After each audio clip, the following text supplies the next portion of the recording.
നോമ്പിന് എല്ലാവരും പുതിയ പുതിയ റെസിപ്പീസ് ട്രൈ ചെയ്യുന്ന തിരക്കിലായിരിക്കും. അങ്ങനെ ഉണ്ടാക്കിയ സാധനം കൊണ്ട് ബാങ്ക് കൊടുക്കുന്നതിൻ്റെ തൊട്ട് മുന്നേ അപ്പുറത്തെ വീട്ടിലേക്ക് ഒരു ഓട്ടമുണ്ട്.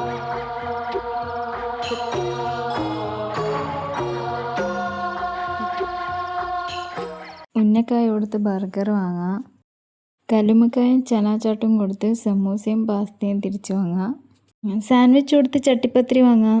ഒരു കൊടുക്കൽ വാങ്ങൽ ബന്ധം. അങ്ങനെ സമാധാനപരമായി നോമ്പ് പോയിക്കൊണ്ടിരിക്കെ ഫ്രിഡ്ജ് ചെറുതായി ഒന്ന് പണി മുടക്കി. പിന്നെന്താക്കാനാ, പുതിയ ഫ്രിഡ്ജ് തന്നെ അങ്ങ് വാങ്ങി. ഈ ഒരു അവസരത്തിൽ തന്നെ ഫ്രിഡ്ജ് വടക്കായ കൊണ്ടുള്ള ഉപകാരം എന്താണെന്ന് വെച്ചാൽ, ഇതിൽ സ്റ്റോർ ചെയ്ത് വെക്കാൻ വെള്ളത്തിലിട്ട് വെച്ച ചോറില്ല, ഇന്നലത്തെ കടലക്കറി ഇല്ല, ചിരണ്ടിയ തേങ്ങൻ്റെ ബാക്കിയും ഇല്ല. നോമ്പ് തീരുന്നവരെ ചീസ്, ബട്ടർ, നഗ്ഗറ്റ്സ്, ഫ്രൂട്ട്സ് ഇതൊക്കെ വെച്ചിട്ടുള്ളൊരു ഇംഗ്ലീഷ് ഫ്രിഡ്ജ്, അതായിരുന്നു എൻ്റെ സ്വപ്നം.